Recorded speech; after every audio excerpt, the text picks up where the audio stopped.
Today we're venturing to the land of the gods to cook the national dish of Greece, moussaka. It's a great way for bringing friends and family together. It's cheesy, it's meaty, it's hearty, so let's get stuck in. Now, it wouldn't be moussaka without eggplant. I've got a couple of really big eggplant here, so I'm only going to use two. And we're just going to cut them nice and thick. Then we're simply going to lay them out on this tray, season them really well, give a good drizzle of olive oil, and into a hot oven until they're just cooked through and nicely roasted. So just lay them out flat. Don't need to be too neat because we're going to flip them over anyway. Season them well with salt, drizzle of olive oil. Then we're going to flip them over and do the same. Into a 180-degree oven. Now, somewhat controversial, potatoes. It's definitely not in the original recipe, as far as I can tell, but it's pretty common now to add a layer of potatoes to moussaka as well. And I really like doing it because I think it kind of makes it a bit more of a rounded meal with another kind of starchy element. So slice your potatoes a similar thickness to your eggplant, maybe slightly thinner, maybe kind of just about a centimetre, and into a roasting tray.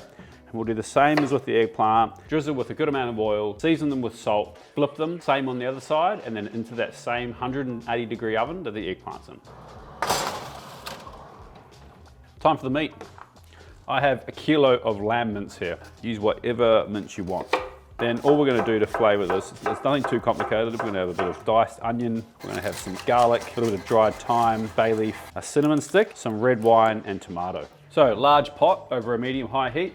Add a decent amount of olive oil. You kind of want the whole bottom covered pretty much. And then we're going to sweat down our onions. So we'll just start with our onions. Season with salt. So now the onions are just starting to go translucent, it's time to add the garlic. So just stir those through for 1 to 2 minutes. Once you start smelling it smell like really nice sweet garlic, it's time to add the lamb. So add your lamb in.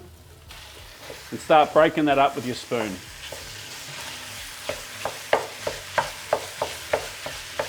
Season with some salt. So all we're trying to do at this point is just get a little bit of colour on the lamb. We're not going to get it to look like a seared lamb chop. It's not going to go all beautiful and dark. We just want the meat to break up, some of the fat to render, and those onions and garlic to be incorporated well. So it's only been 12 minutes and our eggplants are looking good. Just going to pull them out, give them a flip. I'm going to give them a little light more drizzle of olive oil, but that's what we're looking for. Cooked through and just a little bit of colour starting to develop. If we don't draw the moisture out of these before we start layering up our moussaka, you'll end up with a soggy base.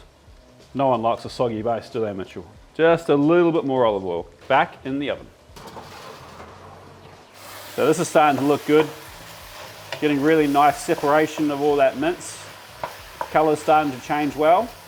Just going to break it up a little bit more, and then we're going to add the rest of our aromats. So in goes our 2 bay leaves, dried thyme, you got a cinnamon stick, and a glass of red wine. So now we're looking to reduce that red wine down to almost nothing before we add our tomato puree. So what that does is build flavour without having a really wet sauce. You don't want this to be super wet, or again it will go really soggy. So stir that around. And then we're going to reduce that right down. Now, as you can see there, the liquid's pretty much completely evaporated. When I pull the meat back, it doesn't kind of come in anymore. So now it's time to start adding the tomato.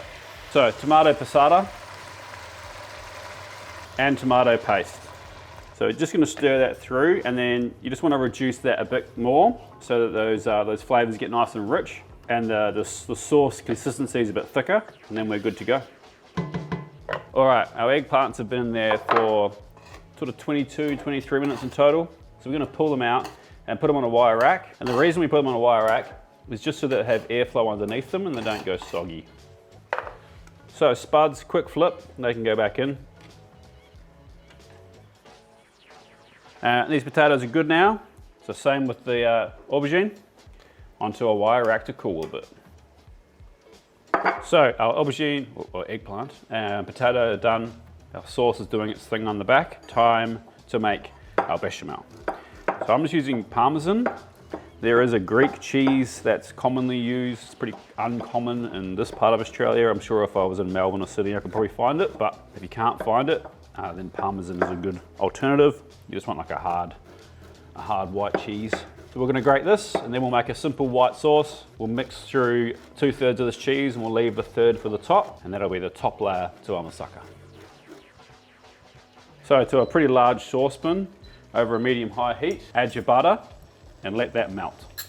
So once our butter is completely melted, make sure it doesn't burn, add your flour.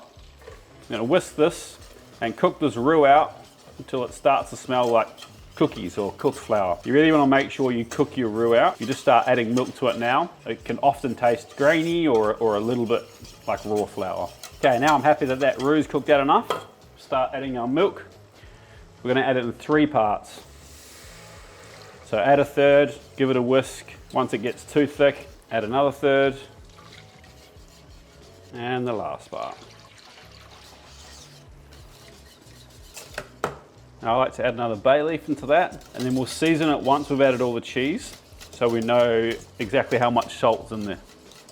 But don't start adding cheese until you have a nice, silky smooth sauce. So cheese goes in, and like I was saying, just a third. Just keep whisking that until you have a nice smooth sauce again, then turn the heat off and we're good to go. Now if you've made this and you've got a little bit of time before you need to start assembling your moussaka, just make sure you just come over and mix it every 2 or 3 minutes, and that way it'll stop a skin from forming on the top. Now, as you can see, the sauce has kind of all homogeneous and become one. When you mix it around, you don't have like a liquidy part and a meaty part, so that's perfect. So heat off, everything's ready. It's time to start assembling. All right, time to make this thing. This is the fun part. So potatoes, bottom layer. You kind of want to get it so that it's a really nice, even layer of spuds. Give it a light press. Time for the eggplant. Same as a potato. Get it in nice and tight. Time for the star of the show. Remember, we put a cinnamon stick and 2 bay leaves in there. So let's find those before we forget. And just layer it on. Make sure it's nice and even. Now we're going to push it into all the corners. Make sure it's nice and even. I'm just going to give it a tap. Time for the cheese sauce. Oh, there's that bay leaf. Now just smooth that out so it's nice and even. Then we're going to add the rest of this cheese and we'll get it in the oven. So that oven's on 180 degrees and it's going to take about 40 to 45 minutes. We're just looking for a really nice golden color on the top and we're good to go. Now, as tempting as it is and as delicious as this looks, and you want to just cut into it, I highly suggest you just wait. Just give it, like, if you can, even an hour. It's going to hold its heat. It's pretty dense. Just let it sit, chill, do its thing, and then we'll come back to it. All right, we've waited half an hour and that's long enough as far as I'm concerned. So I'm going to cut a slice out, see how well I did.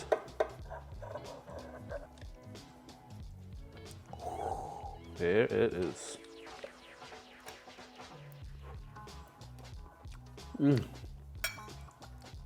Wow, it's delicious. Savory, creamy, the potato there, the crispy top's probably the favorite part, and that cinnamon adds a really nice layer of flavor into the meat as well. If you're after a sharing dish or something you can meal prep, definitely give this one a go. And if you want other dishes that are really great for sharing, then check out this biryani video here. Thanks for watching, guys. Like if you took anything from this video, subscribe if you're not, and we'll see you next week for another recipe. Peace.